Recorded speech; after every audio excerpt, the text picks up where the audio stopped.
that. All is well. I have like 6 pens in my bag, but I got it at the conference this year, so I'm stocked up. Okay. You're ready. All right, we'll do the call to order. So we'll do the welcome, roll call. Nathan Gibson here. Monica Strange here. Stand on here. Jessica Buckland here. Tom Bryan here. All right. Review our mission. The Interstate 35 Community School District exists to develop lifelong learners and responsible, productive, successful citizens in an ever-changing society. District priorities articulate and support a cohesive, student-centered.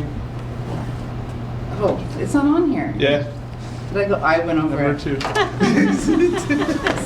I was going to let you It's finish that. Benedict. I pledge allegiance Just to the flag of the United States of America and to the republic for which it stands, one nation, under God, indivisible, with liberty and justice for all.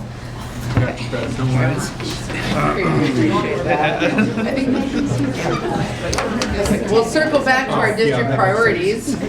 Articulate and support a cohesive, student-centered PK-12 vision for continuous school improvement. Engage in effective teaching and relevant learning for the 21st century. Operate with fiscal integrity, efficiency, and effectiveness. Board goals is to continue to strengthen the culture of learning at Interstate 35 Community School District that lends to engaged learning and rigorous growth. By the end of the school year, the school will ensure transparency and will achieve optimal resources management by aligning staffing levels with student enrollment, maintaining a balanced budget, and ensuring full compliance with Iowa taxation laws. All right, we can open the floor to discuss and or approve the agenda. Motion to approve the agenda. It's been properly motioned. Do I have a second? I'll second. All those in favor? Aye. Opposed? All right, and now we've reached the open forum, which we do have one tonight. So residents, students, parents, guardians, and staff members of the district may address the board about relevant topics. Those who wish to speak must sign up at the beginning of the meeting. Speakers' participation is limited to 5 minutes per meeting. We ask speakers to remember that Iowa law prohibits the board from discussing specific employees or students or their performance. So we have one tonight, Joe Lawyer. It's all you, Joe. All right. Good evening. My name is Joe Lawyer. I'm here to discuss some issues that I've been noticing over several years in our athletic department. I'm here to reach out because what I am seeing at I-35 schools is not about what you know, it's about who you know. I have seen the athletic department show our kids that it's okay to call kids derogatory names at sporting events, including the N-word, and the punishment was only set to 1 game out. I've seen kids who are seniors not touch the field on senior night. These coaches are acting like we're pro caliber. That student will never be able to get that night back, and it's just swept under the rug.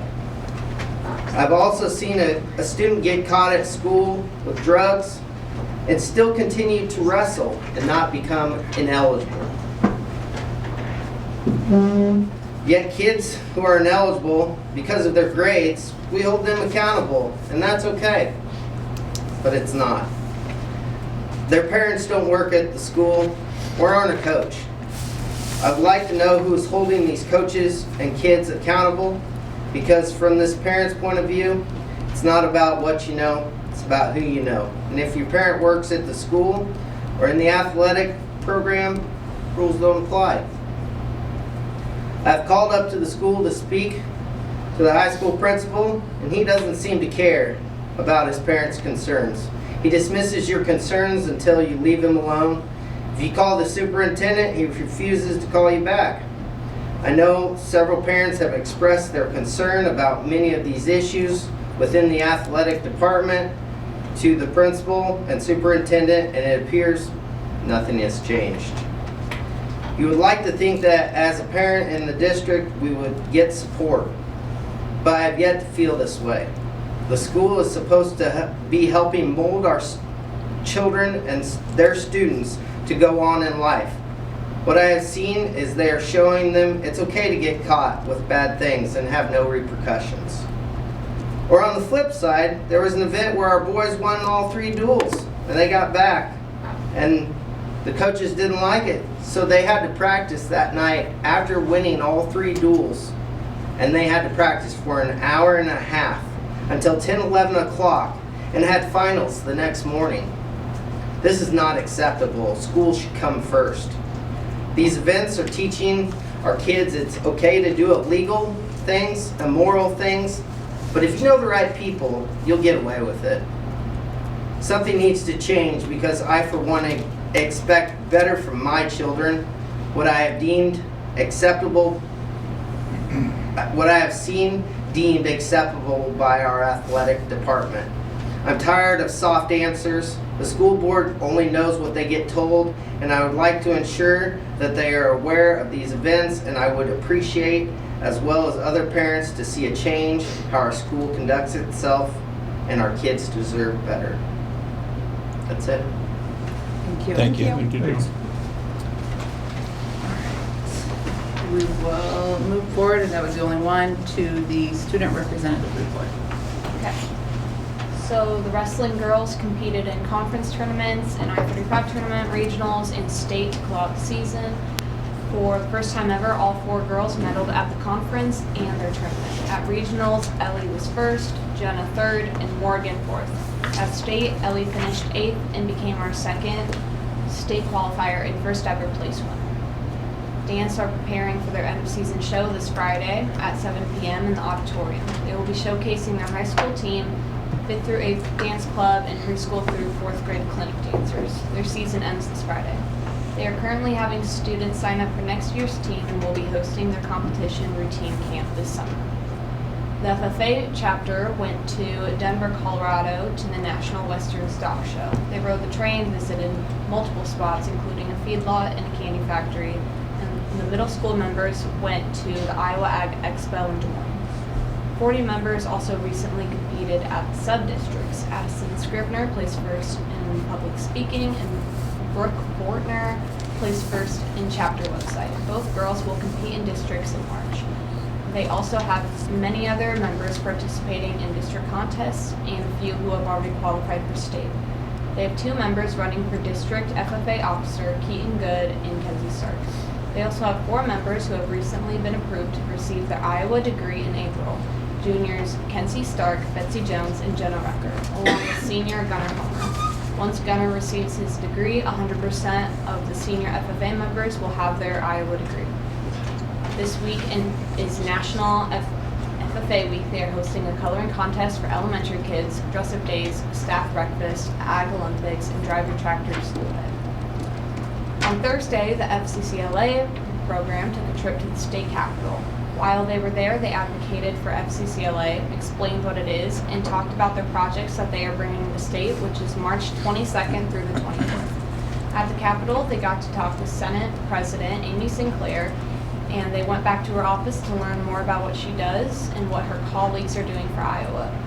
They are currently polishing, the FCCLA program is currently polishing their star events and working on their Iowa events. Last week during National FCCLA Week, every staff member was given a little treat to show their appreciation for everything they do for the school. Their goal is to receive a gold at state for star events and go on to nationals in Washington, D.C. this summer. The band is busy preparing for the large group festival, where their goal is to receive the highest rating for Division I like last year. Some students are practicing solos for solo and ensemble, where they will work on achieving their own Division I ratings. Shout out to Justin Strange and the No Feet Lodge, number 301, for putting on another free will donation pancake fundraiser for the band. It will be March 26th this year at the Gary Allen Memorial Park building from 5:30 to 8. NHS is currently planning to sell spirit bags in March, hide Easter eggs for people in April, and hopefully have a spring cleaning day on Earth Day. They also plan to have their retreat sometime in May. The activities they have done this year include Ironman, helping kids wrap presents, and buying toys for families in need. Robotics has currently wrapped up for the season and is focusing on outreach and volunteering in the community. The I-35 drama program is currently hard at work in rehearsals for Shrek the Musical. They are practicing choreography, lines, and singing to give the community a good show. They are not going to want to miss. And finally, the junior prom committee and Mrs. Vidraska are currently planning the 2026 prom. That's it. That is a lot going on. Thank you so Yeah. much. Thank you. I don't know if you mentioned it, and sorry, I was digesting a lot, but don't we have some kids singing at and maybe you did mention the Iowa Wild game or something, like the national anthem or something? Oh, no, that's at the Des Moines Buccaneers game Des Moines on Bucks game? March Yeah. 6th, Yeah. I think, Yeah. March I 6th. told her anything about Okay. that, but yeah, I've seen it. Yeah, just for those that are watching, it's March 6th, and then what, $5 every ticket sold to that game goes to the Yeah, drama department or the music department or something? in music So, department. yeah. I will plug for our juniors, though, that is the night of the carnival. Oh, no. But they put out a Okay. really nice message today that said you don't have to choose. You can go to one and you can still donate Donate. money to the other. So Yeah. keep that in mind. Yeah. Okay. Thank you. Thank you. Thank you, Haley. All right. That brings us to Roadrunners Celebrating Success. So today we're talking about the TAG students in grades 6 to 12 completed a nationwide online academic competition before Christmas break.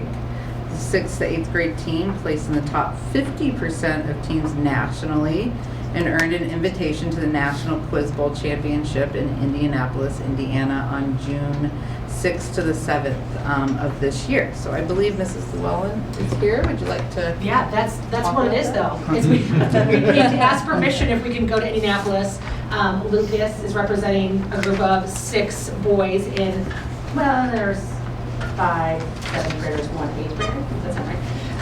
And we have 2 male chaperones, and myself I would go as well, though maybe some moms kind of shaking that all out, but here to get permission because early bird registration is mid-March, and I just emailed them this morning, look at them showing up, we're very excited, we think it's going to be a cool opportunity as we're trying new things. I'm new to the TAG program and trying to take all the new chances we can. How many students did you say? 6, 6 kiddos, and it was 7th and 8th? yes. Exciting.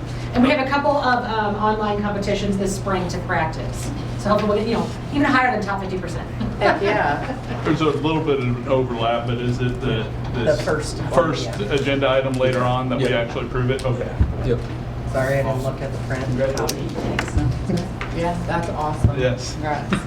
Congratulations, Lucas. All right. With that, we're going to welcome Ms. Woods back to the board meeting and officially back to work later this week. Yes, Congratulations. thank you. Are you getting any sleep yet? What? Are you getting sleep yet? Does it look like it? That's why I was asking, because you do look a little tired. I didn't put on any cover up, so. I tried to upload it. I did upload some stuff late, I think probably Friday or Saturday, so anybody have any questions for me? I just say, again, phenomenal work on the fast testing, obviously major improvements in every area continuing year over year. I think the one place that you were aware was we had a dip in, sorry, let me find it again. I think it was math, or I can't remember where this was. Wait a second.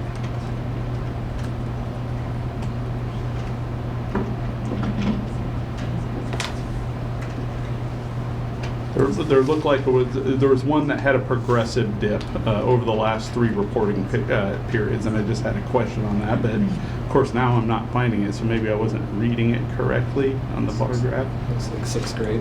Had you compared? It was 6th grade. I remember that. So and Yeah, that was my question on 6th grade. Do you have Yeah. any? and I just wondered. I'm sure knowing you have a So, plan of attack, but If we're looking at 6th grade math, a couple of things to note on there. When it changes that from was the one. 68, right there, yeah. oh, okay, I'm looking at the wrong thing.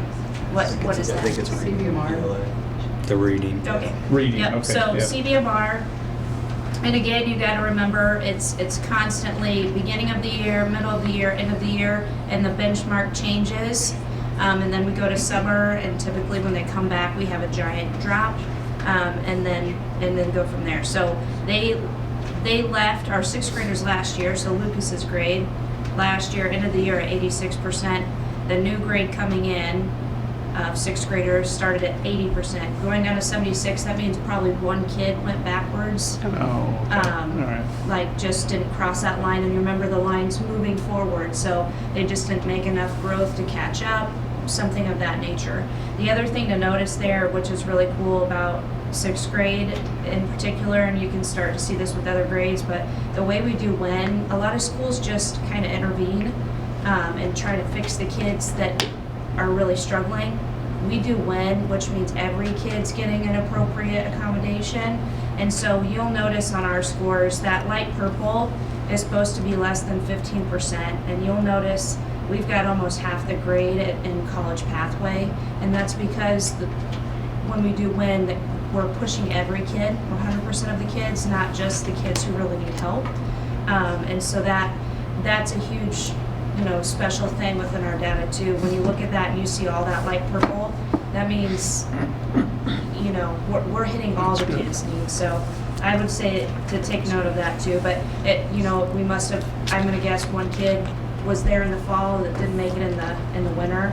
And obviously the teachers spent a lot of time in PLC kind of combing over what happened, what do we need to do because of that, etc. Yeah, no, I appreciate it. I didn't, Yeah. that's great Yeah. context, and it was just, 1 or 2 kids, so. Yeah. But again, I'll reiterate, I remember you teaching us in the beginning that you'll see those dips in between Yeah. semesters, so I look at it and it's awesome that those dips are getting less and less, even though Yeah. you see them, they're less and less, so. My question was on that 5th grade math. There was a big jump of, like 15%. Is that this year's kids in both those groups, or is that last year and then this year? So I just want to make sure I'm looking at the same thing you are. Are you looking Yeah, at it's- 49% to yes. 65? Yeah. Yep, so that would be fall of 5th grade, and then current 5th graders, which that's our big class Okay. of 74 kids, and then 65. We noticed a lot of disengagement with the test in the fall, and that's Okay. also one that the state did some math rules over the summer, and you remember we have to make a math plan for kids that don't pass ISASP math or A math, and that's the particular test you're looking at here. And so I think we've had a lot of conversation with 5th grade about this test is serious, this is what happens as a result of this test, those types of things. So I would say maybe a combination of they understand the importance and they grew in their math skills. How about that? Because, I thought that was great, seeing that jump. Yep. Thank you. Thank you.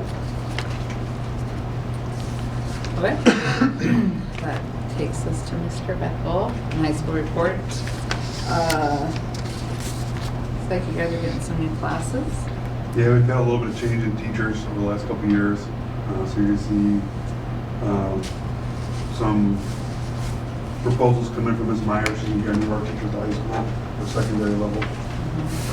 So just kind of changing to meet more of her style or the things she specializes in. Some of the shift from like photography to like digital media.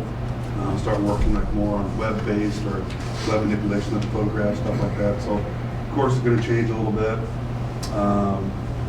Introduction to sculpture, so 3D art, just a little bit different focus. Other things coming are like printmaking, multimedia art, making out of different things. So Ms. Halligan has also got a little bit different expertise than what Ms. Howe had. So we lost Ms. Howe last year right at the very end of the year. So Ms. Halligan was teaching the courses that she had proposed and we had on our master schedule. Really focused on early child development, child education, stuff like that. With this shift going more towards the leadership, FCS leadership, FCCLA, so it's like you've heard the girls talk about.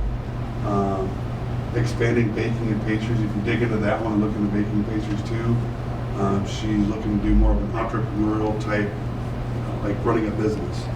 And if she wants to do like the baking pastries too, to have like a take and bake type thing, so they could prepare a bunch of things and staff would come in and take pizzas to go bake or cookies to bake or things like that. So She also wants to talk about running in front of a house of a restaurant versus back of the house, like the cooking, preparing, cleaning, all that stuff. So just kind of a different twist, just kind of based more on the teachers that we have in-house now. And then the last one on there, Spanish 5. This is a new one from Ms. Egley. If students can get through Spanish 5, they can apply for a seal of biliteracy, which is basically signifies that they're bilingual. So it'd be a good opportunity for those kids that can make it to that level. Now, how would they get to Spanish 5? Well, if they can accelerate it in 8th grade, and if they want access to Spanish in 8th grade, or if they can double up at some point. So for those who can do it, and she'd have to likely do like a combination of Spanish 4 and 5 in the same room. And can't they test though with the literacy? Because we do that seal. And I have kids getting ready to do it this week, so I think we have someone doing it in Japanese. But I don't know if you need like the 5 necessarily, or if it's part of it, like the testing for that seal too. They can test for biliteracy. Mm-hmm. This just helps them get to that level if they aren't at that level. Would it be a year-long class? Okay, so they'd have to take it like in 8 to be able to get like 2, 3, 4, then 5 senior year. So, And you left out the best one, history through music. Oh yeah, history, sorry, let's get that. That one's kind of focusing, again, if you dig into that link, focusing on how music has been shaped throughout history and how it's also impacted culture, you know, how it's shifted through recent history. Being a history teacher, I was pumped about that one. Yeah, it'd be That kind one of a sounds cool course. cool, yeah. so I had a few questions. I think some of them you actually answered, so I appreciate that. I was curious at how the process works, and it sounds like, you know, you get to get new curriculum and courses, but it sounds like teachers come in, things that they're expertise and passionate about, they kind of select those. The other question I had is how many kids have to sign up for a class for it to be determined, you know, hey, we're gonna offer this, or we're gonna keep this, right? Do we, you know, if like 2 kids sign up for printmaking, do we still do that? I'm just curious of how we determine that logistically. So basically, they have to make sure that there's standards and everything for a course to propose it, right? You can't just make something up, say, we're teaching blah, blah. They propose the course, and if it gets approved by our BLT and through the board, basically it's an opportunity to say, hey, this aligns with our community beliefs, right? Make sure we're not teaching something that doesn't align, right? And then what we do is we take it from here, put it in our course catalog, so then students as they register for classes can sign up. And if we get enough, like, it kind of depends on that teacher's caseload too, or course load. If we have enough sections to offer with only 2, 3, 4 kids in it, great.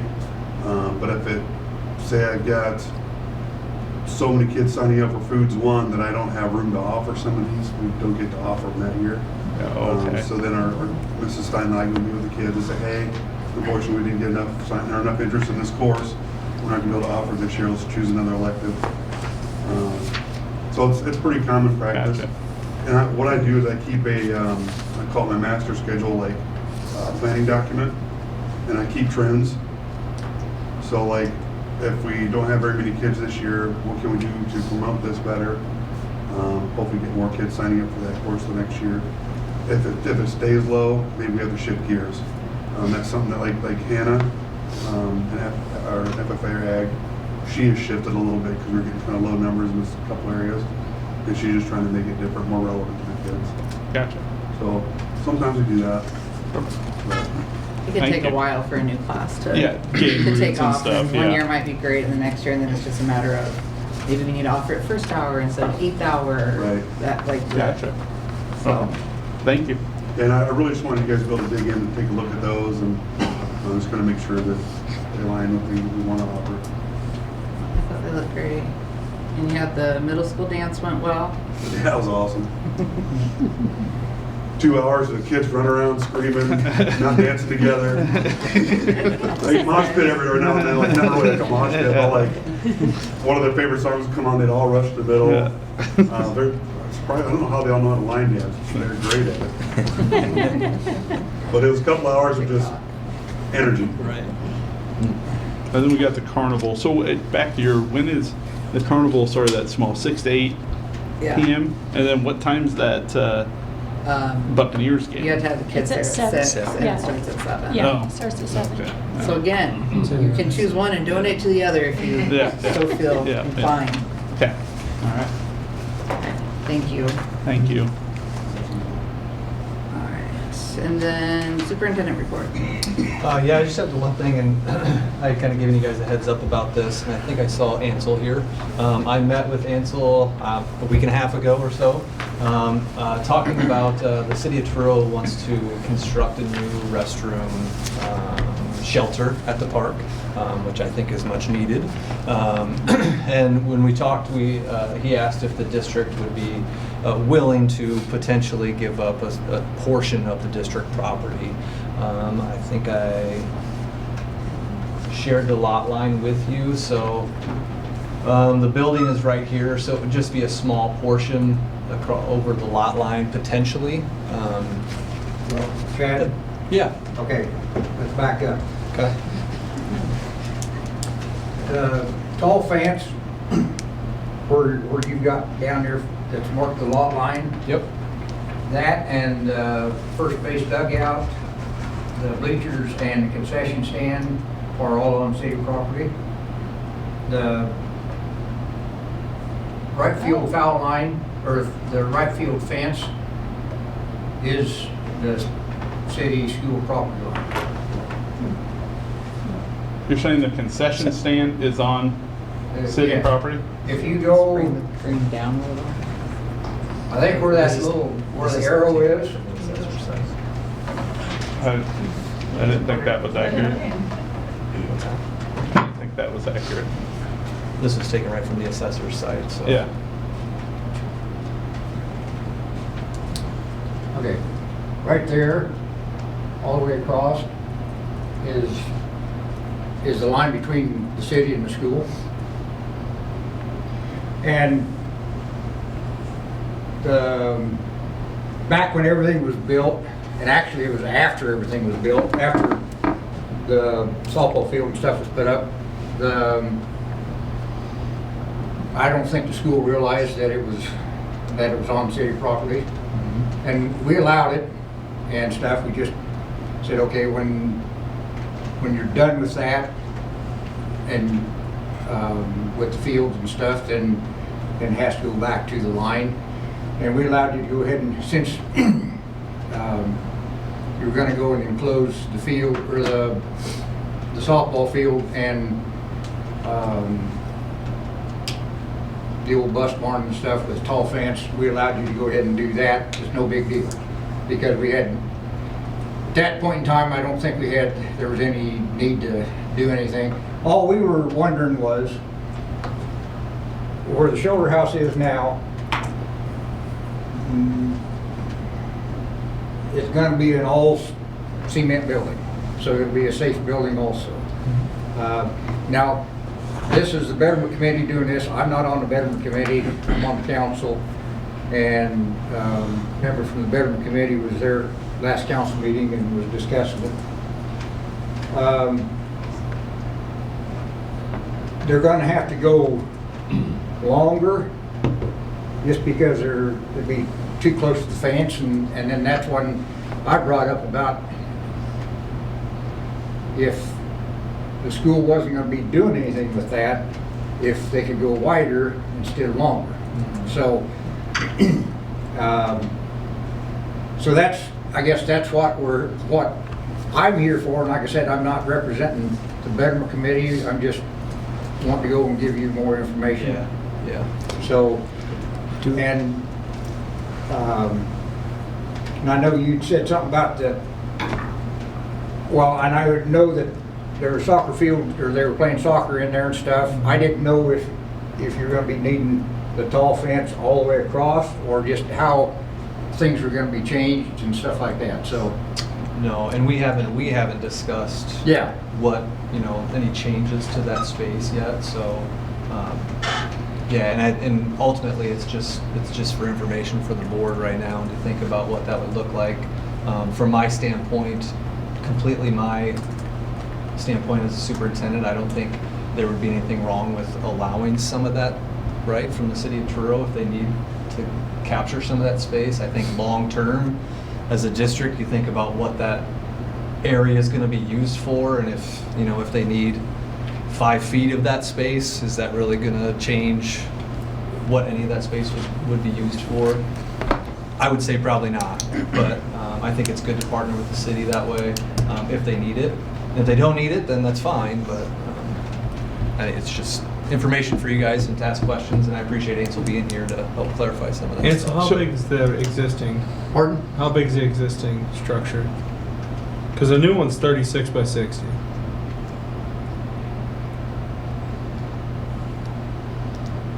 And I was just I wondering. think it's they're not 16 by, and I'm just guessing, Yeah. 16 by,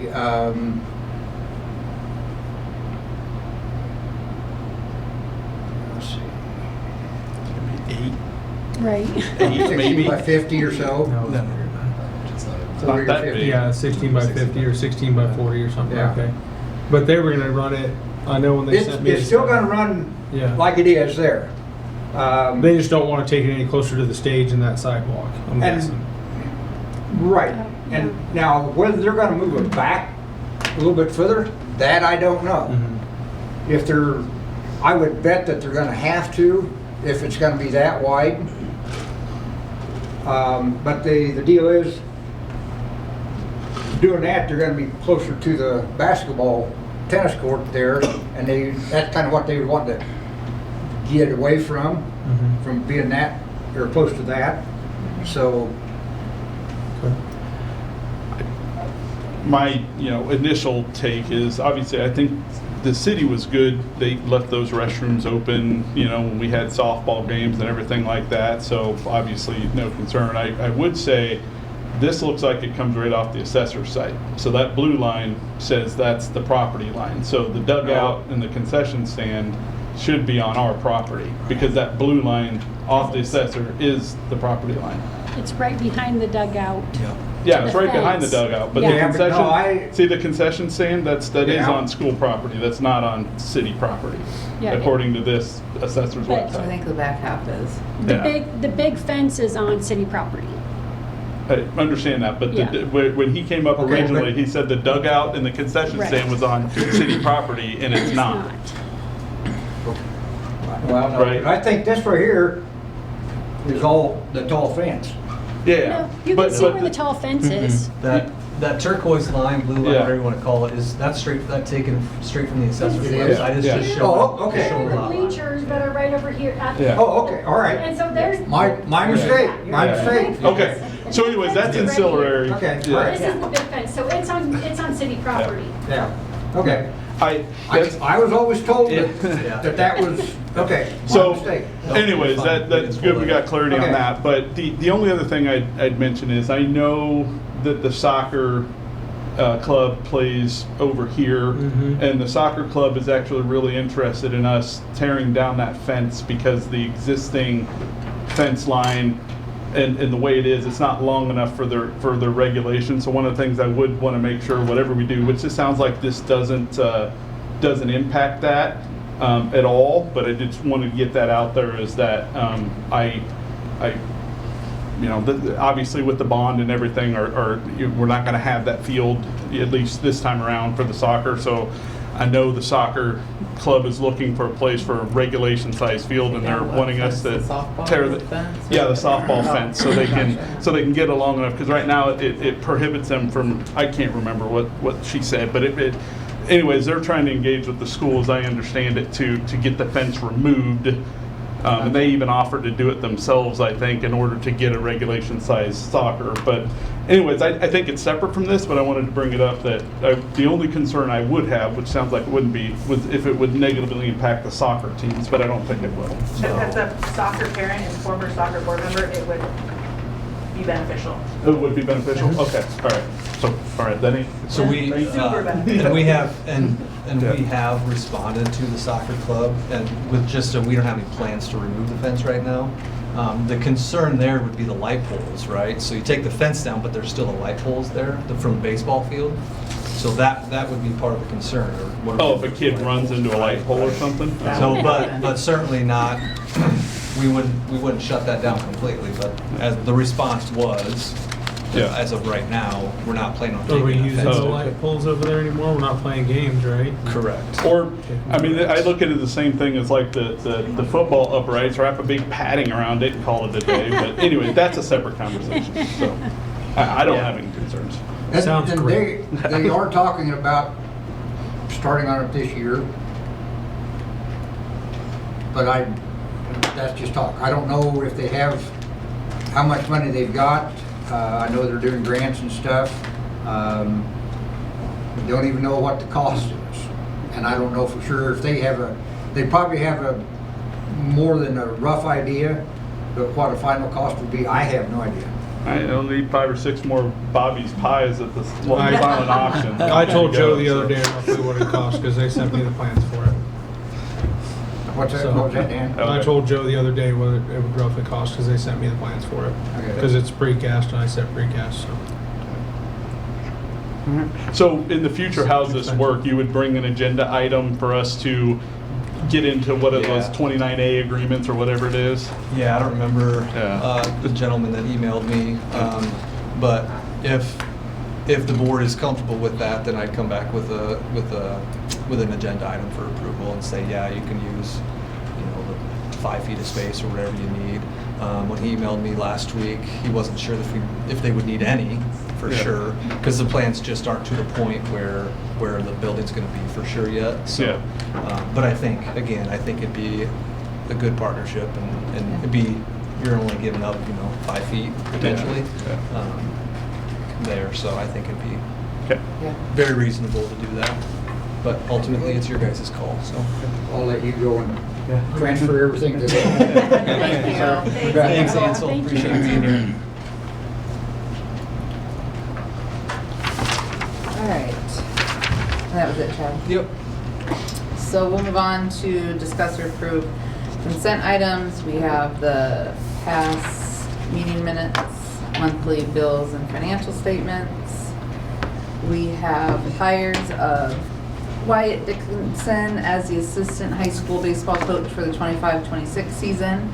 Terry Webb as an associate effective February 23rd, 2026. Shannon Frew as a food service worker effective February 23rd, 26. Zadie Hendricks as a middle school science teacher for the 26-27 school year. Kimberly Gilbertson as elementary art teacher for the 26-27 school year. Summer Pasuti as the head high school softball coach for the 25-26 school year. And then we have resignations of Michael Stewart resigns as middle school head wrestling coach effective after the 25-26 school year.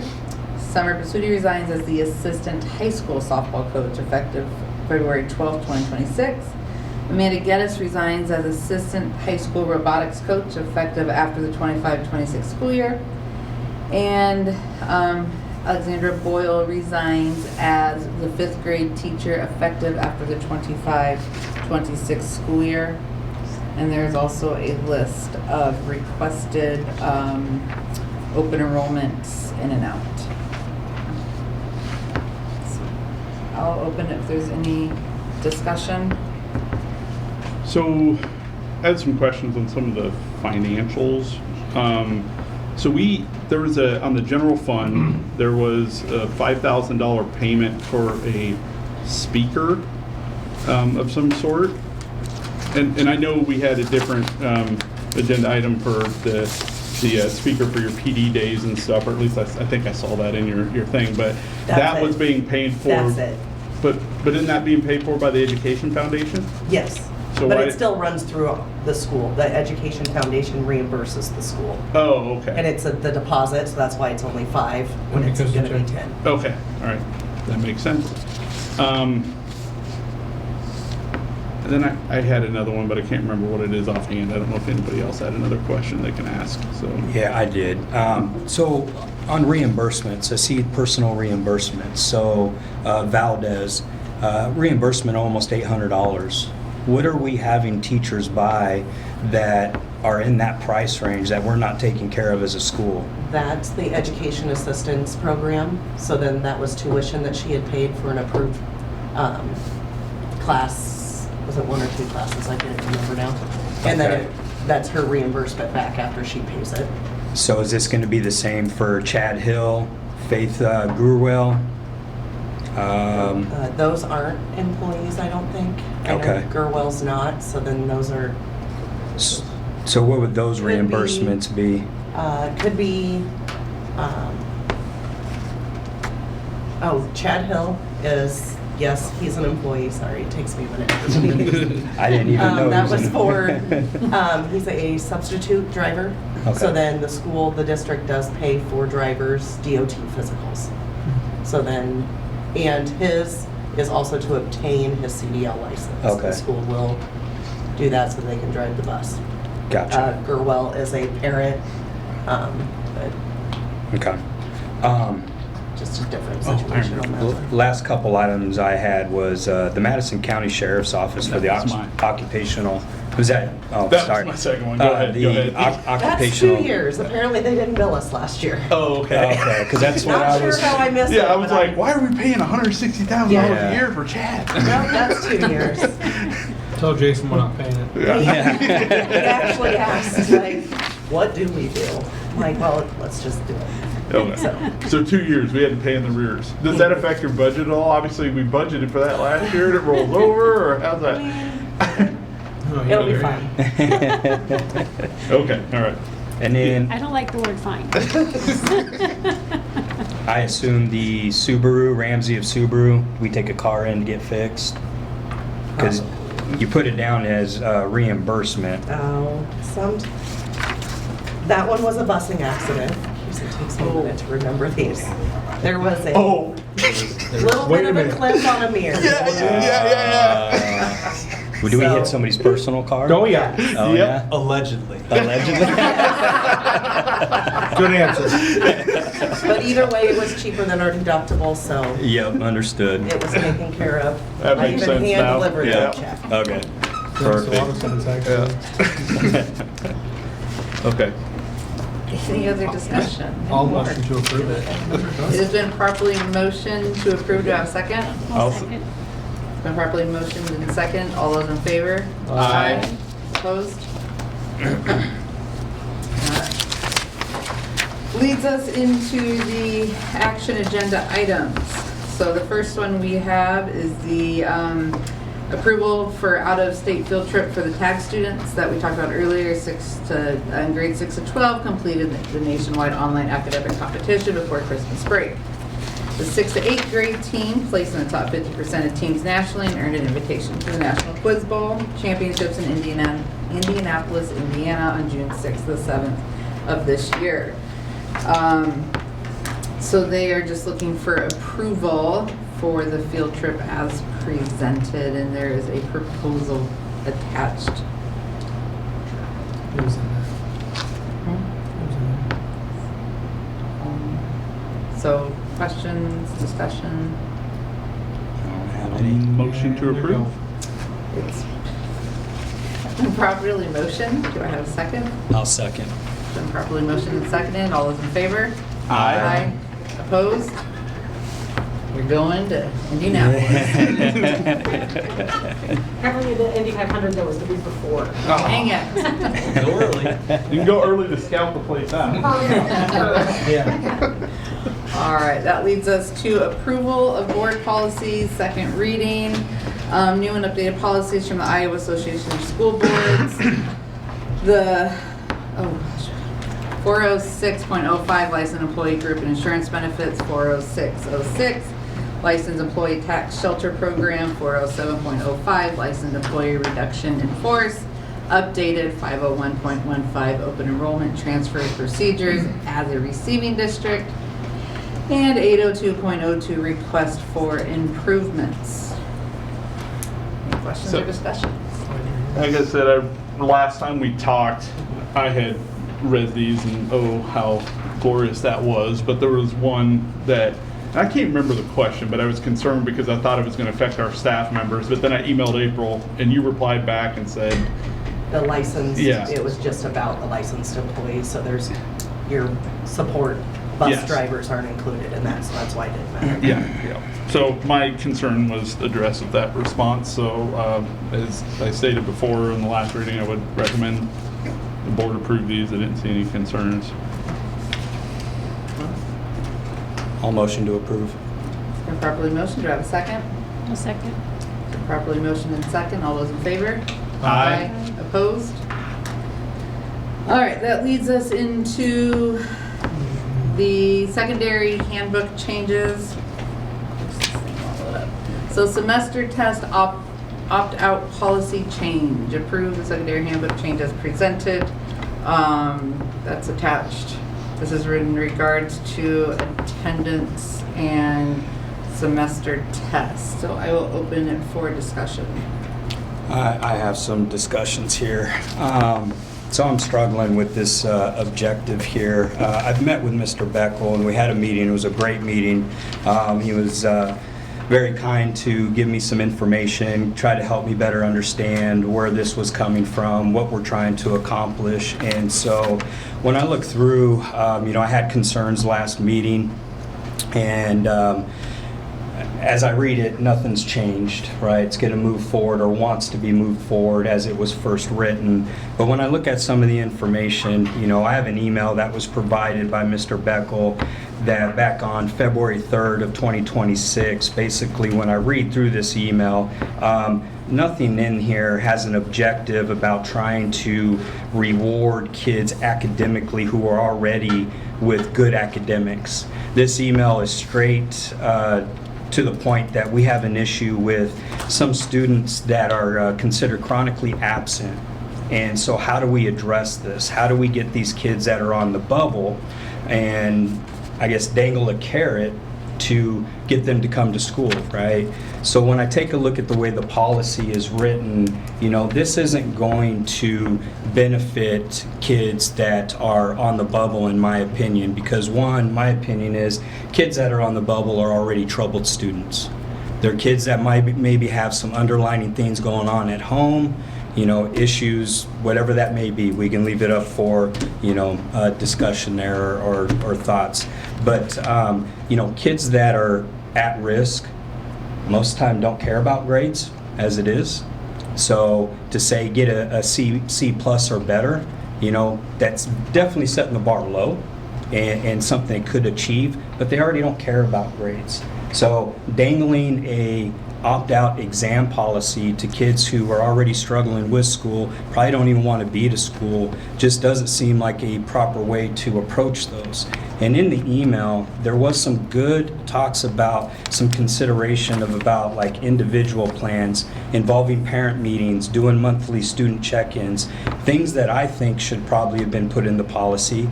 And being all up front with the board here, when I went and met with Mr. Beckel, I had 7 to 9 ideas to put into the policy.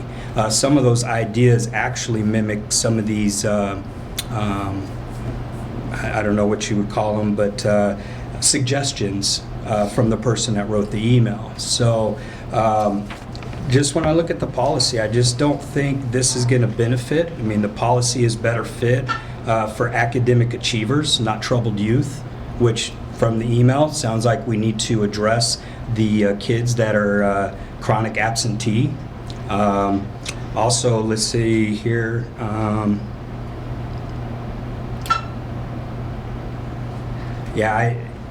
That's pretty much where I'm struggling with it, is that I just don't see where this is going to benefit kids. The other problem I have is with the absences too.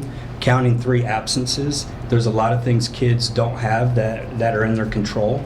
You get sick. We don't control when we get sick. We don't control how long we stay sick. We don't control whether our parents want us to go to the doctor or not go to the doctor, right? Some parents might tell their kids that you are staying home, you're not going to school. Which I would agree, because as we keep sending kids to school that are sick, which I feel this policy will eventually create, we're just going to infect the staff, we're going to infect other peers, and then eventually it comes back home to the parents. And now parents are sick, they're taking time off. So I think it could be better written. I think some addition to it should have happened. So I will tell you, I do have a motion to approve this, but with changes. So, but there's my opinion on it. I'll leave it up to the board for more discussion, see what your guys' thoughts are on it. I can see some of the struggle with absence. I mean, I teach, and I actually have a kiddo right now that needs my class to graduate, and that's our issue, is absenteeism, and finding the golden egg to get kids to school is impossible. Right. He needs my class. We have a great relationship. Comes and talks to me every hour but my class. When he finally shows up, and I'm like, what are we doing? Now, my school, we have an alternative option where we send them to another building to get credit recovery, and they don't get to come to core classes anymore. And I hate to see them have to get to that point, but even knowing we're not going to graduate without my class, just can't get them to come in. Right. So I see the concern where I don't know if opting out of a test is going to get those kiddos. Right. But coming from the education side too,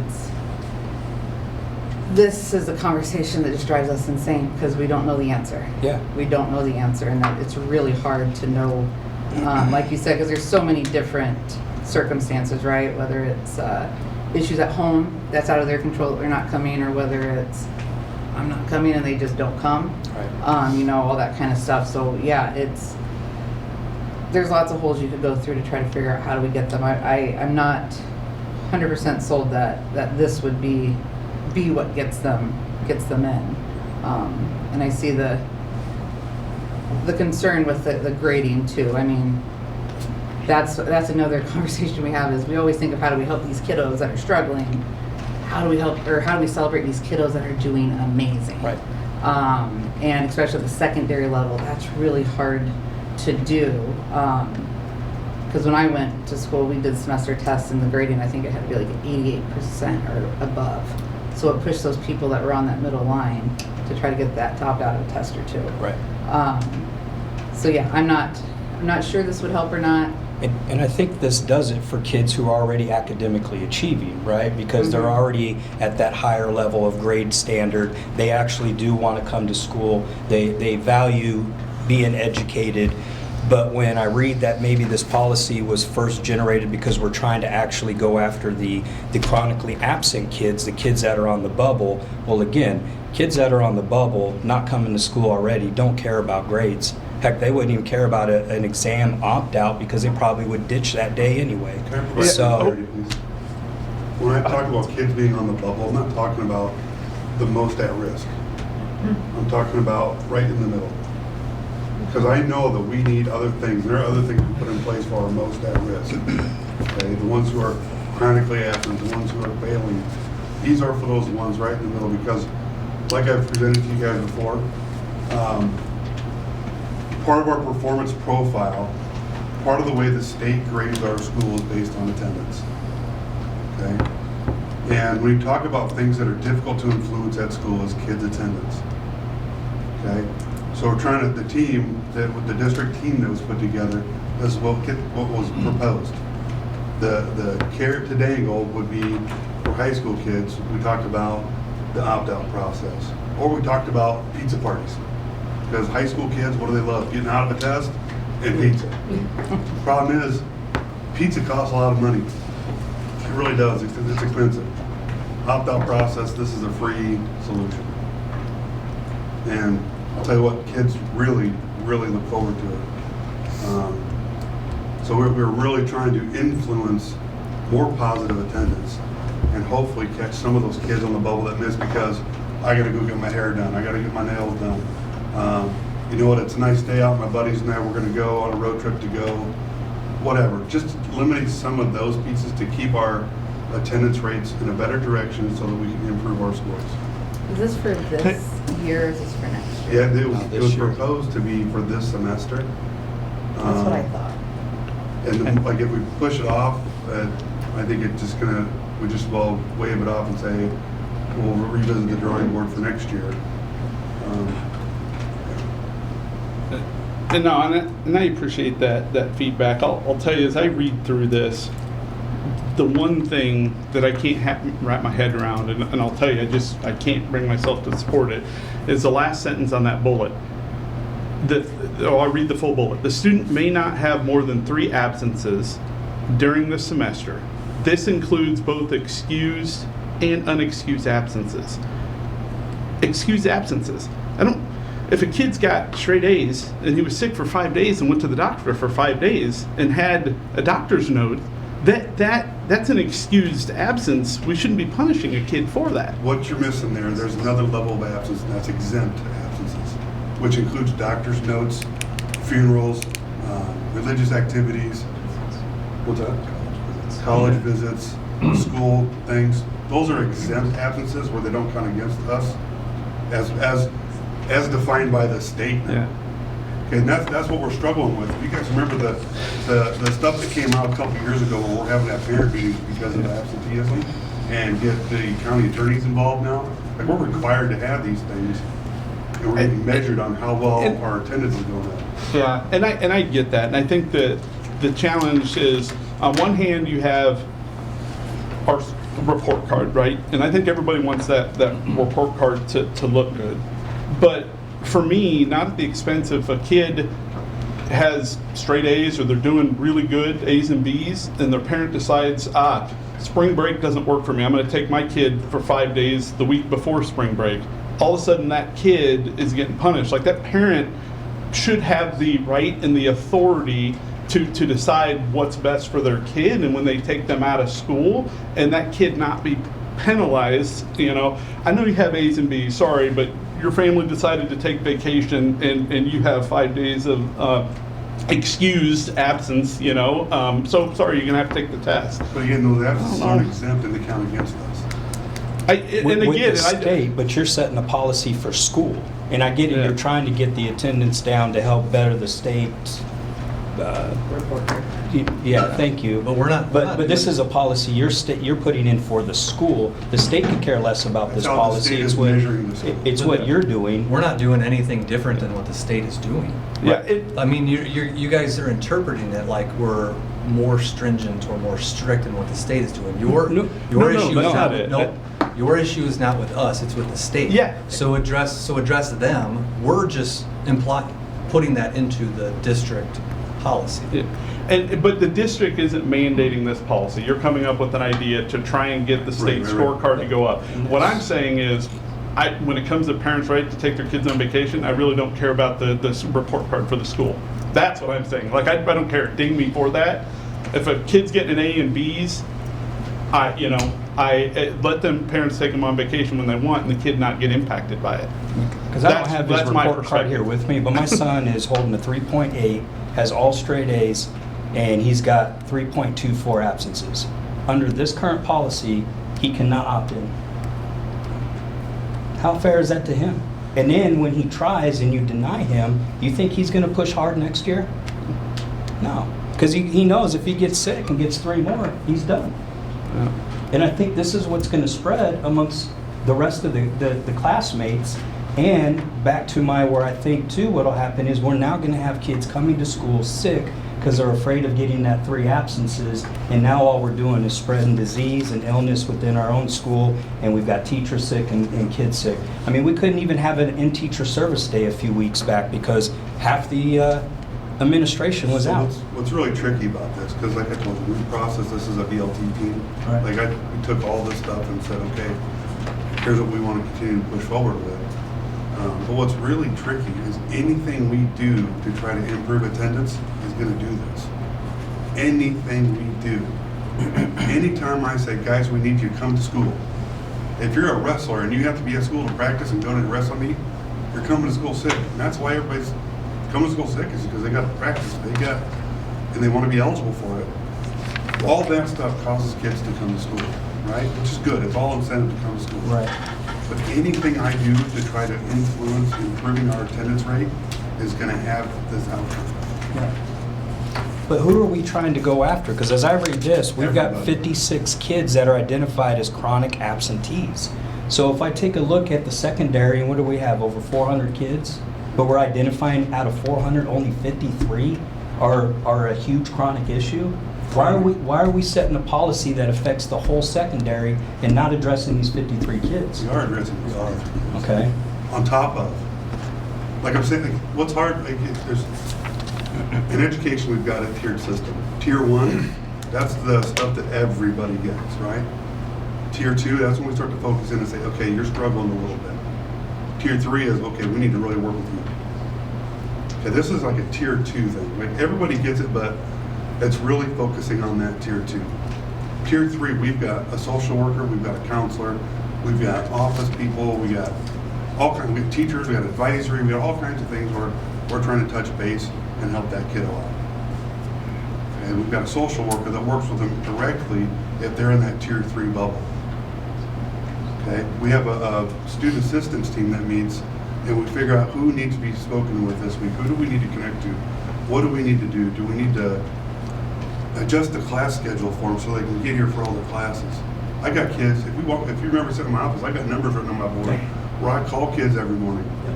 I have alarms that go off, okay, time to call this kid, time to call this kid. Because I'm trying, like, that's tier 3. So, yes, those kids get that finals opportunity, but if they blow right through that, we've got other things that a lot of people are working really hard to do to try to help that kid get here. So it's that end for those tier 3 kids. Well, I appreciate, I know what you're trying to do. I appreciate what you're trying to do. I'll go back to my original statement. My issue is I don't, the state report card. There's 2 of them, not just one. I know, the state report cards, in my opinion, while important, a parent's right to say, hey, my kid's doing good, they have A's and B's, I want to take them on vacation, or my kid's sick, I don't have the money to take him to a doctor, I want to keep him at home. Both those things, this policy, I fear, puts parents in a scenario that, like, you know, their kids, they're going to want to go to school so they can opt out, but they're either going to be sick or they can't go on vacation with their parents and they want to go on. And I can't support it in the way that it's currently written. But even without this policy, like, let's say this policy's not here, like, if you do that, you're gonna have to take the test anyway. Yeah. Right? Yeah. So like, Yeah, but Let's say it punishes there's- those kids. There's no But- punishment. There's no punishment at all. You guys have to remember, it says right here, students in grades 9 to 12 may be eligible to opt out of one semester exam. It's not that they're opting out of all of them. Right. So they're not really, you know, if they have, you know, those 3.24 absences, or he gets one more and it's 4.24, you know, it's only one exam that he's gonna miss opting out on. It's not like he has to take all of them where he could have opted, you know, where he Right. could have opted out of all of them because of his grades and having under 3 absences. It's just one exam. Right. So, But I could flip this around and say, well, then is one exam actually a big enough carrot that's going to make people care? I don't know, but if it's at 3 kids. If we're saying that one exam is no big deal, when we look at it as a whole, well, then one exam might not be enough to push a kid to actually How take. effective would it be? Yeah. it's a place to start, right? Yeah, 100%. But I think, Because, you know, like I've said before, when I was in high school, we could opt out of all of them. yeah, We didn't have to take them. So, you know, maybe, you know, and I can't talk because I don't know enough about semester tests right now, but, you know, maybe in the future there could be the option to change it to 2 exams or something like that. You know, I can't say. Yeah. Because I haven't been in those BLT meetings. well, another thing I struggle with when people say, well, this worked for me back when I was in high school, you weren't at an administration level to know the data, whether it worked or not. It worked for you because you benefited from it, but how did the other 300 kids benefit from it? You don't know that. So, and I asked for data to show when this was in place last time, and nobody could give me data. So, And it's been a long time. right. But had I had some matrix or data to be able to, you know, Just for transparency, the reason we didn't have access to data is because it was our old system. Right. We changed over to Infinite Campus. I tried to get. yeah, you were open with it, but I'm just saying we don't really know how well it worked last time it was put in place at the school here. The only thing I could collect was responses from a few of the people who were here during that time that thought it was effective at the time. So I think it's a good place to start and see what happens. Sure. Like I said, I've got a motion to move forward, but with some changes. I'm not saying we scrap it, because like you said, we've got to start somewhere. But I'll just leave it at that. My problem is I just don't want to sit around and wait for the perfect carrot. Right. Like I get mad at my guys at work. I'm like, dude, you guys took 30 minutes to figure out how to do a 10-minute job faster. Yeah. Come on. And I would agree. Obviously, don't know the. And if this gets us, let's say, 5 kids, I mean, to me, I realize it's not going to benefit everybody. Nothing is. Heck, I get letters every year on my kids for absences. I'm a bad one on that one. So, but we go on vacations and stuff, and I'll own that. And so will they. They'll take their test and they'll shut up. So, but Because they got to go on their trip. exactly, or duck hunting or whatever.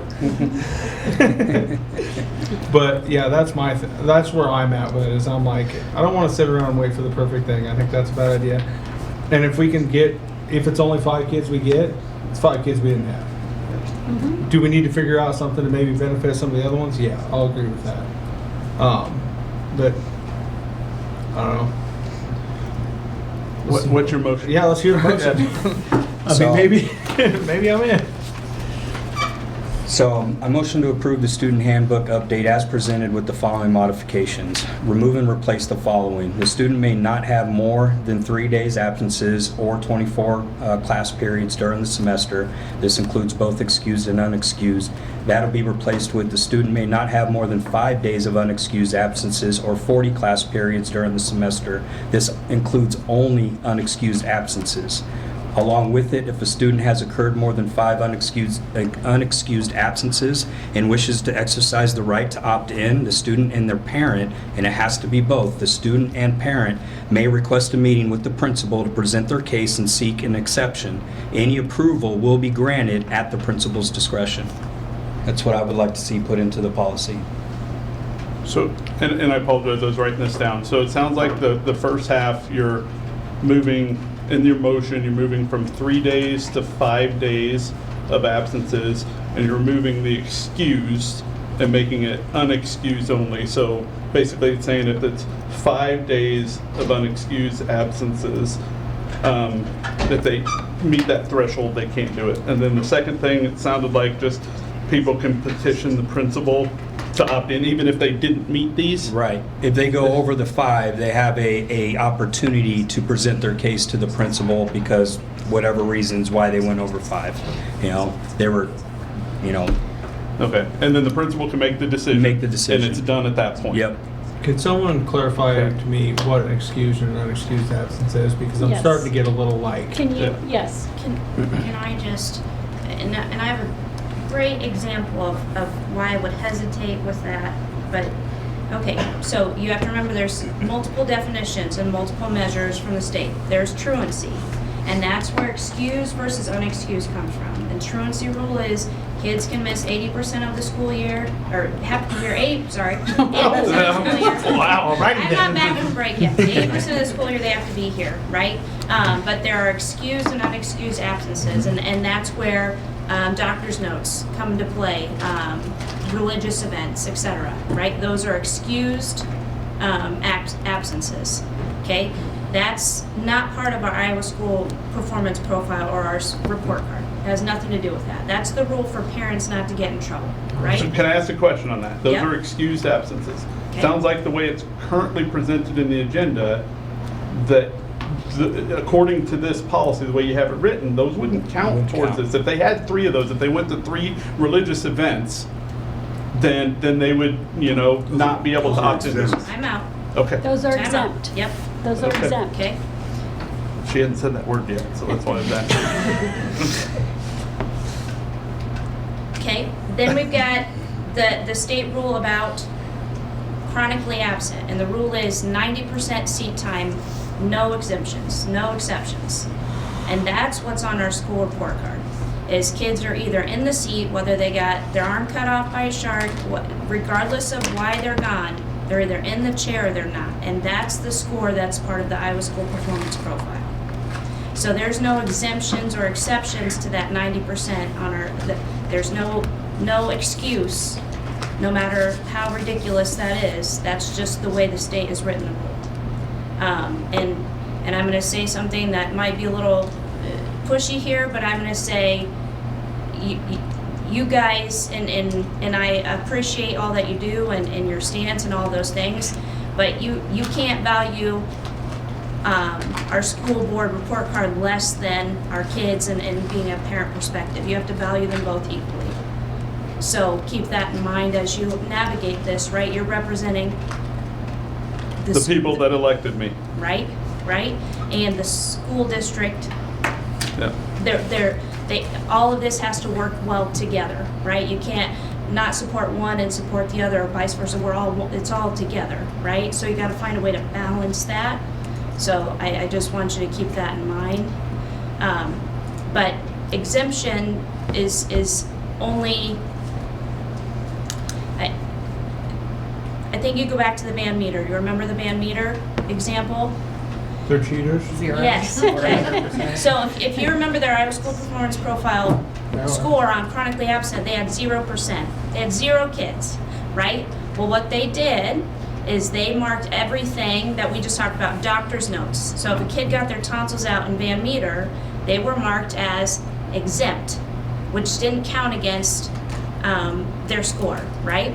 But the state put out directions, and it says you're to mark them as excused absence, which does count against your score.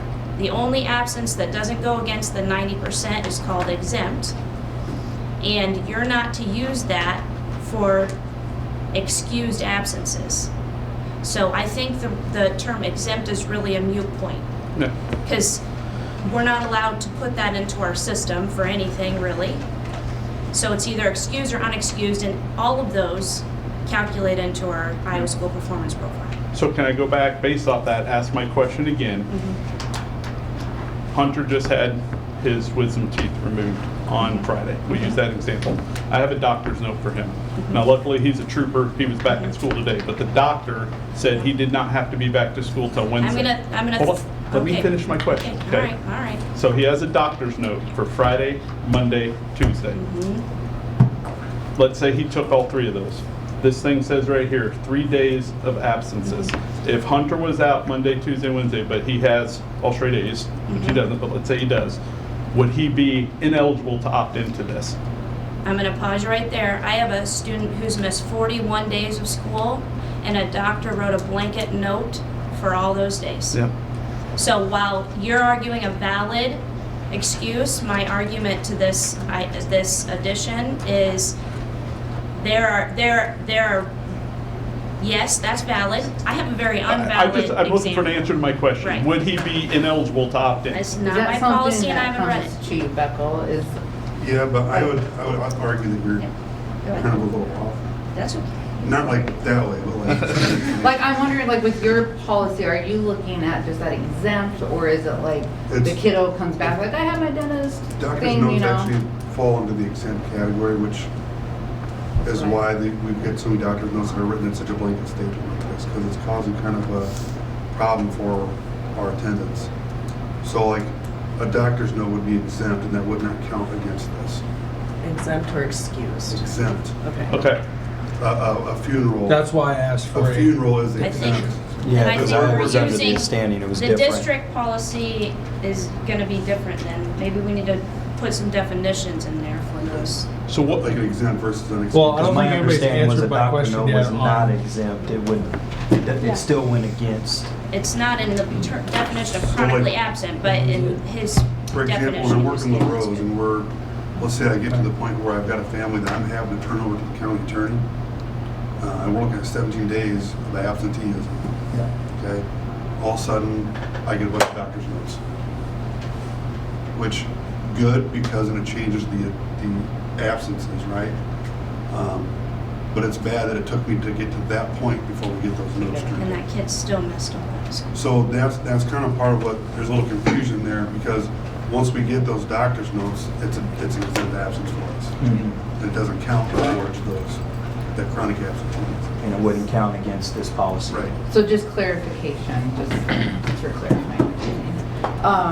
So like you was talking about a son 3.8 or whatever, if those were excused doctor note this or that, then that would clear him for, Exempted with the doctor's note, yes. then that would clear him for the missing the test. Yep. And I think maybe that some of that language wasn't.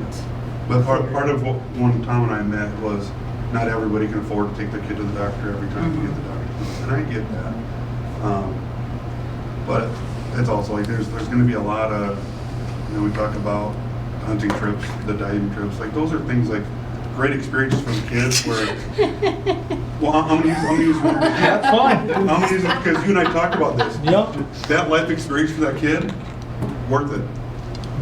Right? Sorry about your report card, guys. But it's worth it. And unfortunately, like let's say you take a couple of those trips a year and you hit the threshold where I've got to now get the county attorney in like conversation involved. I'm good. But the thing is, like, I can still have that conversation and say, yeah, we know what was going on here. The kids got good grades. We're still seeing success. But legally, I still have to have that conversation. You know what I mean?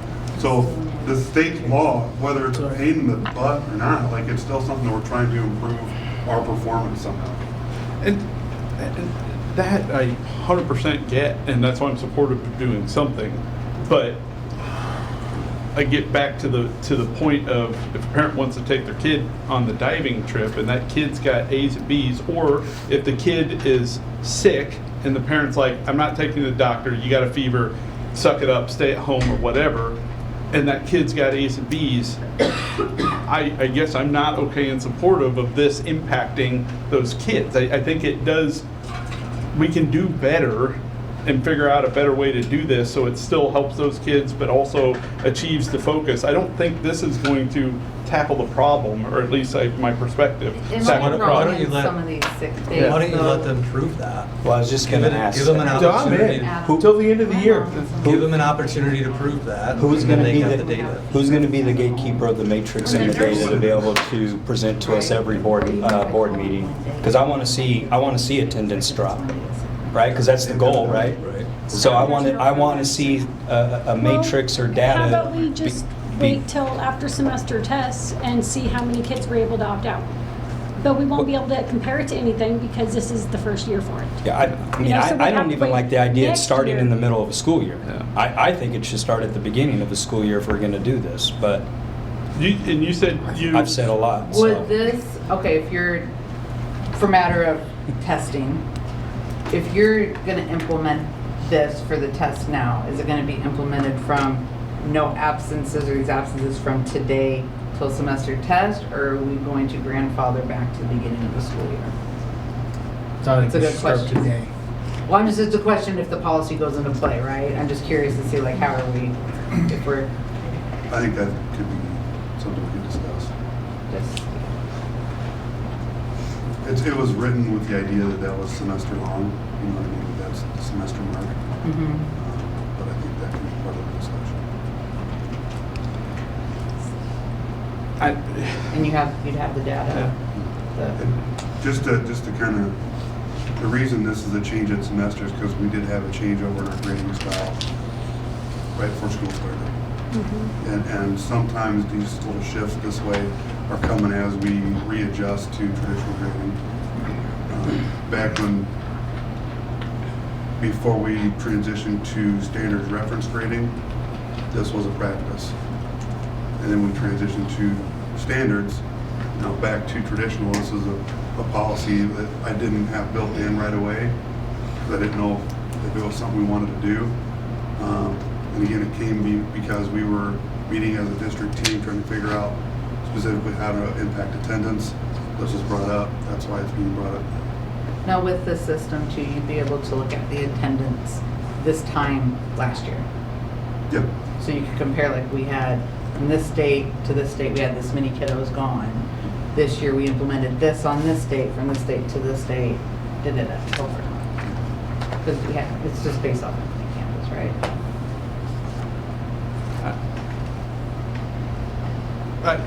So Tom had a motion on the table, I think I read it back, the 3 to 5 days and the taking out the unexcused absence. I do agree that we No, put some. taking out excused. I'm sorry, yeah, taking out excused absence.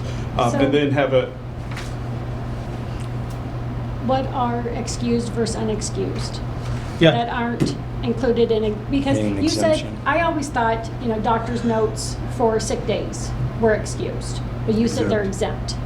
So So who determines excused and unexcused then? State. the state does. Why isn't it exempt and not excused then? You guys determine some of it. What's that? You said the board determines some Yeah. excused and unexcused, but the state set some excused and unexcused as well. So if you remember, you guys decided about like the doctor's notes, for example. Yeah. So, I, I yeah, think the best way to kind of explain unexcused is when we don't have any kind of call or anything like that, like maybe the kid skipped a class. Nobody knows anything. When we get a phone call saying, hey, my son or daughter's staying home today because of X, Y, or Z, that'll get put into our system as excused, like excused per parent. Okay. And then, like in my case, Tiffany will write me a note. Here's why the student's gone today.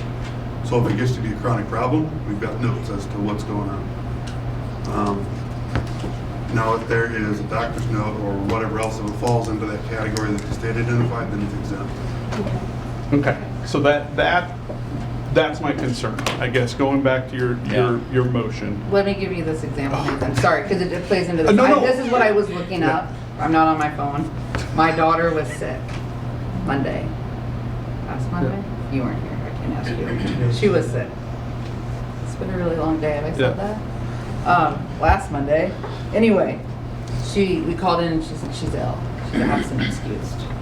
So then that would not count against her since she's absent excused. No, it would, based off the Would. current proposal. Based off this current It's proposal. exempt, but it's just a phone call. So that's where I was getting to, is I get it, doctor's note exempt, that doesn't apply into this, wouldn't count it back. I do believe that for the purposes of, a parent being able to say, hey, I want to keep my kid home sick and have certain buffer of them allowing to do that without them having to go pay for a doctor. Based off that, I like Tom's motion and I would second it. Let me just ask this quick. Would it make a difference on the way you have it written if we had, let's say we kept the 3, but we took out the excused? That's my Unexcused. question. Yeah, And just like kept it like let's not do the 40 and 5 days. Is that because a then we're huge kind of getting deal? away from the point. So if we were to take it as you And have we it just did with the excused. the 3 and just take And away they get that. 3 days and we just take away And the we could say excuse. excused is cool. If we're looking at, because is it per Excused is not. semester? Or are you looking at it Yeah. per, these are probably all the questions like. The problem is you take out the excuse part of it. There's a lot of absenteeism that we're trying to correct with this that falls under that category. Like, I'm taking my kid to get their nails done. I'm taking my kid to get her hair That done. being. That should be unexcused. That's If it's a phone call, it's excused, guys. That's what I'm trying to explain. So if Right. somebody just calls and says, yep, we're doing this today, we're gonna run an errand, I'm not taking my kid to school. Sometimes you should just keep your kid in school because it's important, right? Yeah. So. So if it's just a- excused at the principal's discretion? Hold on though. I see your point, right? Getting your nails done or whatever. I'm trying to work with you. But here's a good example. Last Tuesday, I took Hunter to Second Amendment Day at the Iowa Capitol. Took him out of school. I took him up there because that's passion. I believe in advocating. And I called into the school. Would you consider that an excused or unexcused absence? Excused because you gave me a call, but not exempt. Okay, so it's an excused absence, but another parent, if they were to call in and say, hey, I want to take my kids to get their nails done, I want to spend some, I don't know, mental health day with them or whatever, because they need it, would you consider that excused or unexcused? Technically, that's still excused because we got a phone call, but it's not exempt. Okay, so what I'm trying to say is obviously parents shouldn't do that 100 days out of the year, right? But there's got to be a buffer to allow a parent to do that and not be impacted by this. I think what the proposal is 3 days, moving that back to 3 days and taking out that excused, allowing parents to do that 2 or 3 times. And then if they go over that and they do abuse it, then yes, they can't opt into it. So what you're opening me up to is just trying to decipher whether somebody's being honest with me or not. Well, you're doing that already when people call in and you're No, determining it's whether it's exempt. excused or Have a unexcused. doctor's note, and the doctor's the one that's having to be honest with you or not. You understand what I'm saying? You guys are getting stuck on this excused piece. It's not about, the excuse is just saying, yep, we were informed that you're gonna be gone. Yeah. But exempt is like, okay, there's a medical condition that's got, you have a doctor's note for it's exempted, or a religious event, or a College funeral. I or- get that, right? And that's not in here. I know that doesn't count against them. What I'm saying is, my belief for this policy, for me to support it, is you should have a little bit of a buffer space there for a parent to choose to allow their kid not to be in school and it not be exempt. That's what I'm trying to tell you. Like, there should be a certain buffer. 3, I think your proposal was 5. I'm okay with going with 3, but parents should have that right. So, What if you did the 5 days and had the wording excuse and unexcused? I didn't realize the excuse was just a phone call. I don't do that part, right? I didn't realize the phone call excuses it. I think we just scrap the whole thing. We don't need to have an LTAP policy. It's not, just, well, I think we would just scrap it. I don't want to. Because if we adjust this too much, it's not gonna have Right. the impact that was intended. Right, You because, know what I mean? Okay, my last thing then. It's not written in here. Is this per semester? Like, does it set up reset per semester? Because it's for semester test, right? Yeah. Right. Would it reset per semester Every then? semester. Every you- Every semester it And a new resets? set of finals. Okay. And the hope is that we can add another one with ISAS incentive, like performance on ISAS. Now, unless I missed it, is the wording in here that would say per semester? Because I don't think I realized that. To qualify for semester exam opt-out, I would assume that would be, because it says Per one semester. semester exam per semester. I know, I just want to make sure that it's clear So- that, you know what I mean, the attendance aspect is boom, January it resets, and now we're looking at just what have you missed in this semester? Yeah, Because I was assuming it was the year. No, that's Yeah. every semester. Yeah, so that's, It- okay, okay. So And it there's does a say the student may not have more than 3 absences during the semester. semester, yeah. It does say that in there. I didn't think that was a bad one. All right, so there's, sorry, in interest, moving on, there's a motion and a second on the table. At this point, you can either amend it if you want on something to, do the 3 days instead of the 5, your motion, or we call a vote for it. We call a vote for it. Yeah, so you can amend your motion to go from 3 to, what were we discussing, 5 down to the 3? 5 down to Down to 3, Yeah, instead of and 24 still times 3, remove 40. the excuse. Because So- my problem with it is, Yeah. like, if we kept that 5 days and that 40, if we went to that, we're really gonna get away from, like, Yeah, so Right. you can make And I a think- motion to amend your thing from 5 to 3. And then, at that point, we take vote and see where it goes, and we move on from there, so. I think the way it's written, holding it to 3 days, holds parents accountable. Sure. Yeah. I mean, and I don't want this to take all Yeah, night, yeah. but I mean, I didn't even jump into the whole point that we also have 2 or more detentions in here.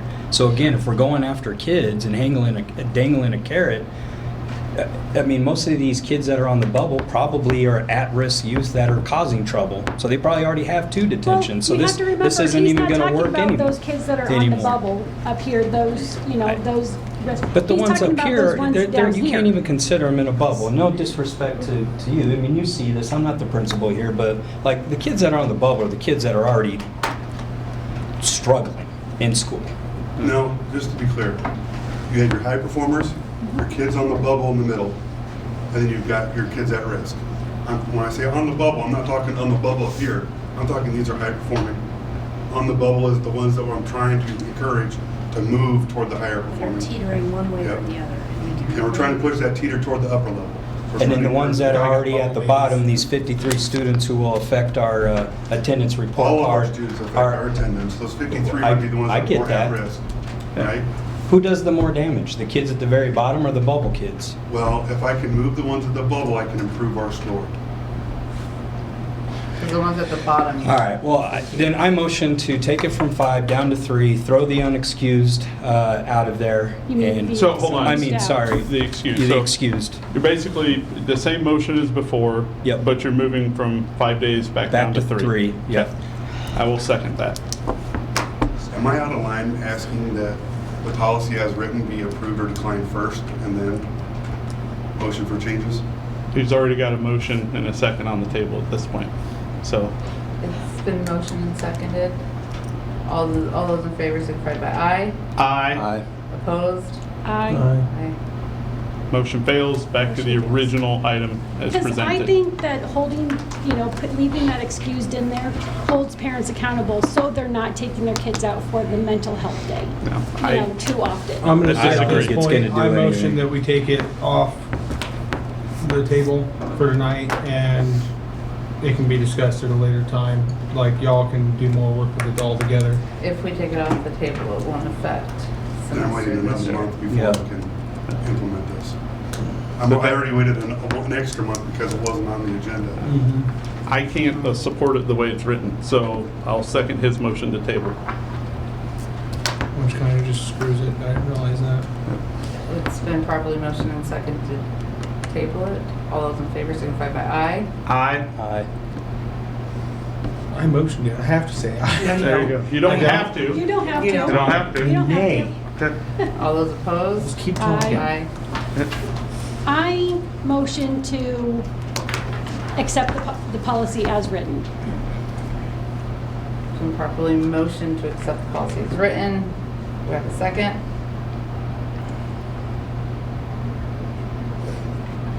I do not. Motion fails for a second. So if we can't Fails. table it Yeah.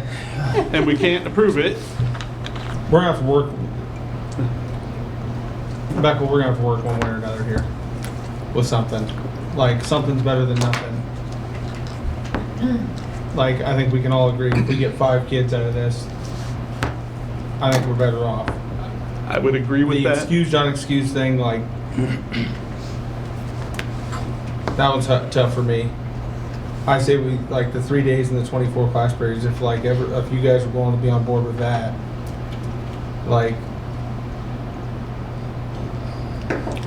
I'm not going to be on board with something that. No, I'm saying like the way Tom said it after he amended it. Yeah, it's the original one. Yeah. That I'm okay with. Yeah, I'm just trying to.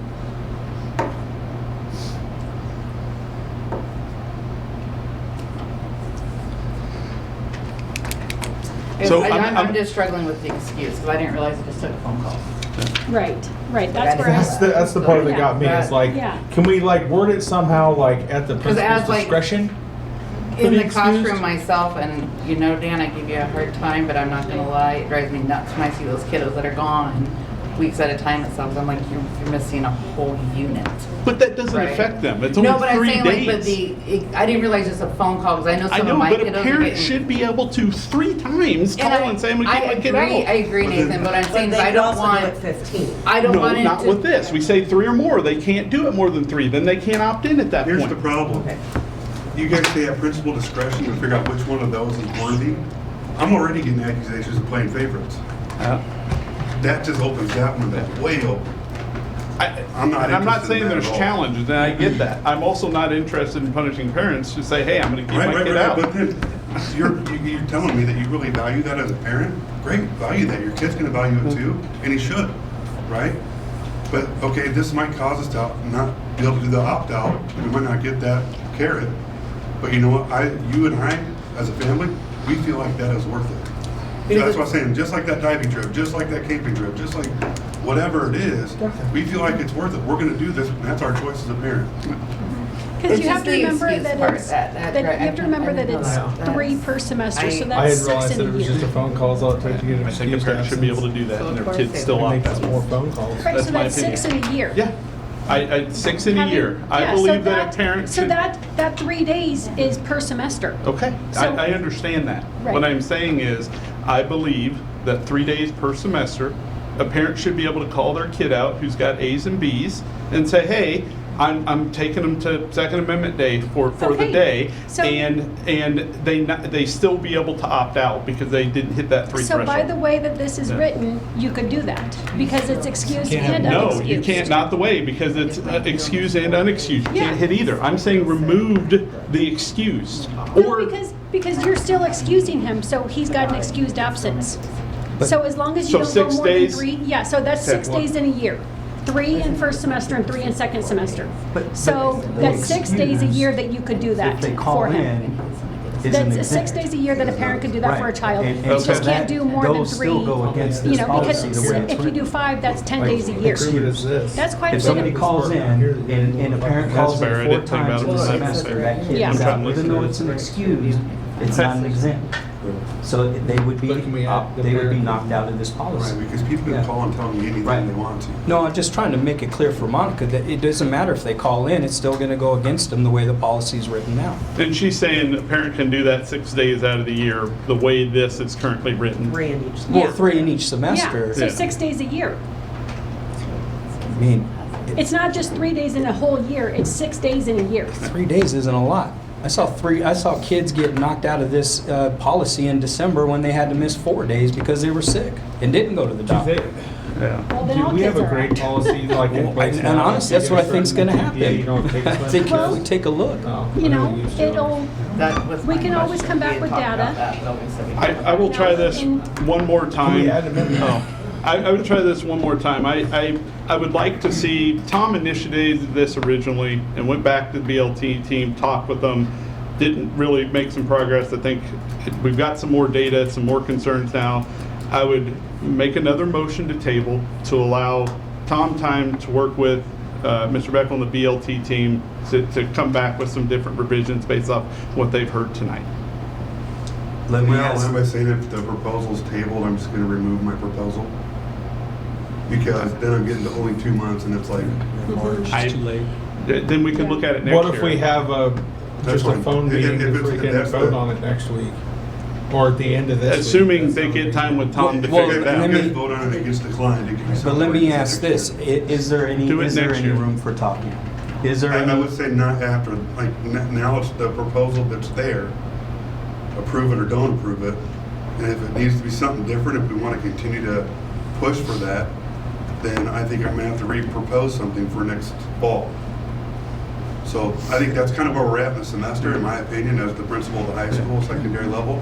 I would agree. feel like if this doesn't get approved tonight, then it's to the drawing board for the fall semester, not for next month, because I'm running out of time, guys. Yeah. Like, that's the way the school year works. Yeah, and I'm not comfortable with approving something in a rush that I'm Yeah, not but comfortable vote on it as with. a team, Yeah, so that it's 5 voices, not just. yeah. So, again, a motion to table the agenda item. Properly motion, do I have a second? I'll second. Properly motion and second, all those in favor, signify by aye. Aye. Opposed? Aye. So we really just voted it down, then. Yeah. To table. Okay, just so my staff understands. Yeah. Tabling means like it's not happening. No, tabling means, and I'm gonna be I'm clear. not proposing it next. And that's your decision, but what the board's saying is, we would like more time to discuss and work with the staff. I just You want my guys can staff to choose. know For something to be implemented with 2 months from school. Yes, I We just can want look my at it for staff- next year. I just want my staff For to next know, year. because Yeah. I like this, that And the staff proposal's can not work coming this. from me, Yeah. from Mr. Beckel saying this is what I want. I've got a team that helps, so it's. Yeah. Another thing that teacher. Okay, all right. Well, you know, I brought ideas. Hold on, we're past- I know. If the staff wanted to, You don't engage. Move on. Yeah, move on. Go ahead. We will move on to the approval of the 26-27 secondary course additions. To approve the course additions for the 26-27 secondary course book. I'll make a motion to approve the agenda item for the course Properly edition. motion, do I have a second? A second. And properly motion and second, all those in favor, signify by aye. Aye. Opposed? We have a proposal based on the increase of numbers to have an additional paid golf coach is being requested. This position would start at the spring of 2026. I'll make a motion to approve the, I'll- okay. no, go. Okay, I'll make a motion to approve the addition of the paid golf coach, assistant golf coach. Properly motion, do I have a second? I'll second. All those in favor? Aye. Opposed? Big's the golf team. Hmm? Big's the golf team. 27? 27 right now. Just read the thing. 27. All right. Yeah. If you want coaches here, he can tell you how big it's gonna grow to. It passed him, so congrats. All right. Then we have a purchase, will be reimbursed using Perkins funds to approve the purchase of a laser engraver for $7,599. What's Perkins Funds?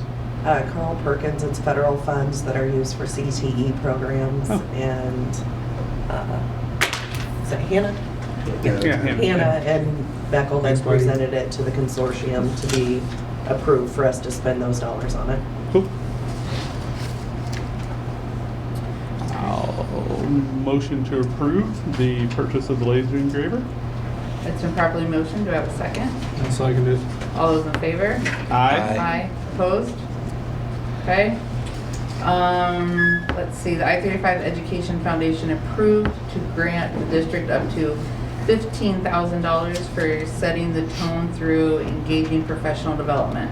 The total cost of the speaker is $10,000 and approximately $1,600 in books. Is this for your PD this summer? For the elementary PD being held this summer. So they would like to approve the Premier Speakers Bureau for PD training on 6/24/26 for $10,000. I'd open it for discussion or approval. No discussion. I'll motion to approve the Premier Speaker Bureau or PD training on 6/24/26 for $10,000. It's been properly motioned. Do I have a second? I second the motion. It's been properly motioned and second. All those in favor? Aye. Opposed? And then we have the approval of Zone's quote to purchase 15 staff Chromebooks for $11,311.50. Open the floor for approval or motion. Is this replacing? Yeah, we're end of lifing some of the teacher machines. These are just the last few that we have left to do. Motion to approve the purchase of the 15 Chrome staff Chromebooks for $11,311.50. It's been properly motioned. Do I have a second? I'll second. Motion and second. All those in favor? Aye. Opposed? All right, we have our next board meeting, which will be set for Monday, March 23rd, 2026 at 6. And I would open the floor for a motion to adjourn. I'll motion to adjourn. Properly motion, do I have a second? I'll second. Probably motion and second, all those in favor? Aye. Aye, opposed? We are adjourned.